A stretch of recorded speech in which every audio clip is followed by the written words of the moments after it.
Another year and another list of things you think you need to do.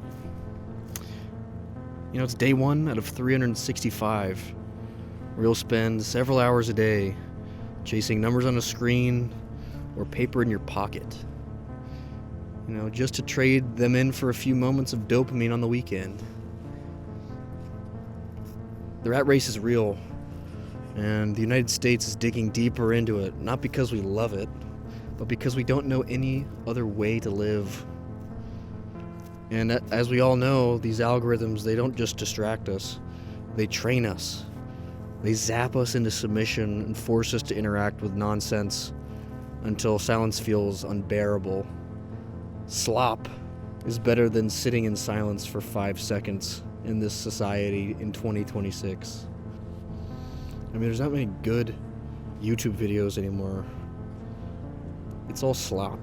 I mean, yeah, billions of hours of stuff is uploaded to YouTube, but what percentage of it is actually good, thought-provoking content that people have put effort into?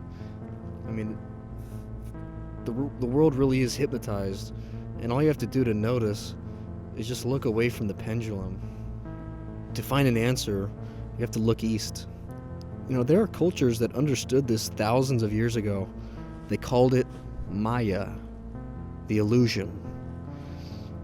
The illusion that reality must be controlled, measured, broken into pieces before it can be lived. Like, imagine a black squiggly line drawn freely across a blank page like a river. Random, alive, beautiful. That line is nature.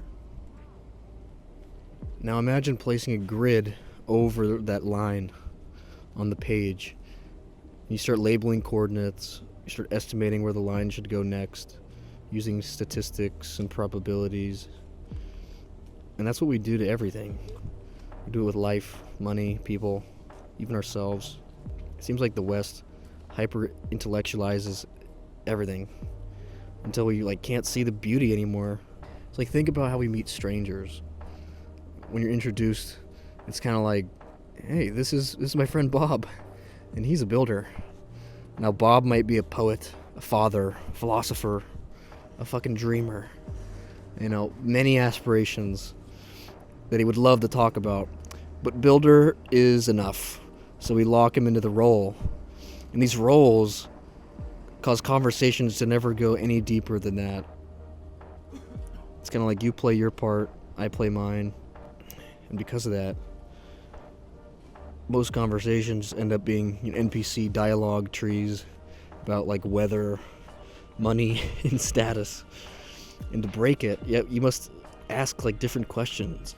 Not what do you do, but what do you love about what you do? Because you have to stop talking to the role so you can meet the human behind the role. Now, the same illusion controls how we think about money. You set a goal to make $1 million, right? And you'll probably make a little less than $1 million. You might make a little more. Maybe even $2 million. But if instead you design your life around growth, contributing effortlessly, you're thinking like that, and there's just this flow without a ceiling on what's possible, you might make $100 million. Not because you chased after it, but because you were open to it. This is a game, and the best players, they don't obsess over the scoreboard. They literally play in a state of flow. Play and flow. And I've lived this. I've literally received millions of dollars worth of inventory to resell on consignment for free. They just give it to me. They trust me because I wasn't chasing money, but I was just sharing my story, and they believed in me, and they wanted to help me. And I was able to help them by giving their business more flow by using Kaizen systems. The heroic hustle isn't about hustle at all. I mean, the hustle alone is empty, it's pointless.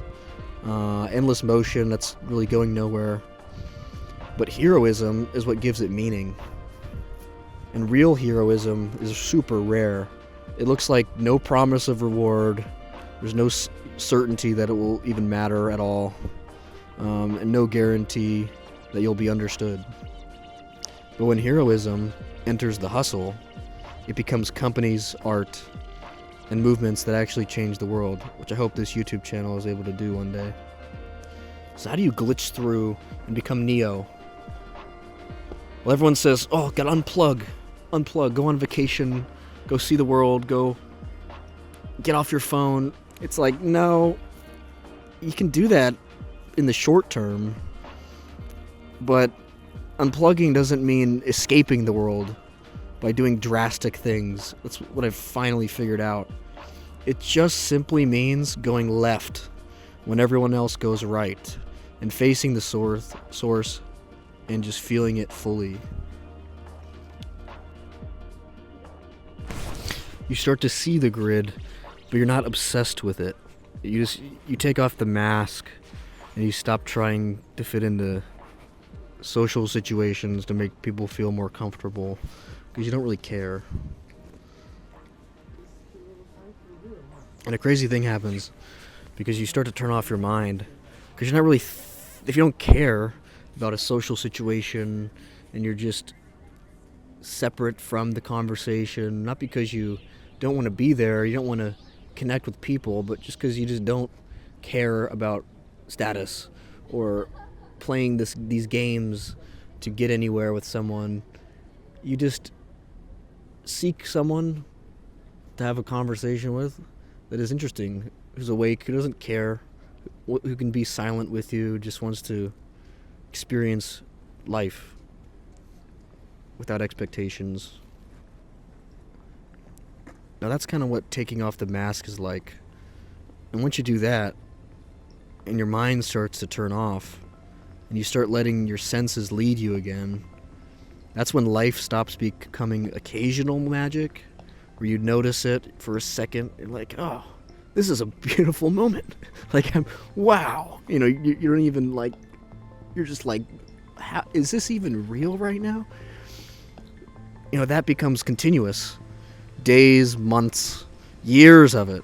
And before you know it, you could have an entire lifetime awake. But you have to be careful, because you don't want to fall into the trap of finally seeing the finger, but you forget to look at where it's pointing. You know, Alan Watts said that, and it was fascinating to me, because essentially what he's saying is, you know, if you get the message, hang up the phone. I mean, that's an exact quote. Once you get the message and you start seeing the beauty of just being present with no expectations or destination or anything, you're just there experiencing life. That's when you hang up the phone and you don't think about it too hard. You just go to where your finger's pointing. You finally see it. Just follow it. And what's crazy is once you have that clarity, it doesn't mean you've figured it out. It just means that you've just finally started living. So go live. As Nietzsche said, those who were seen dancing were thought to be insane by those who could not hear the music.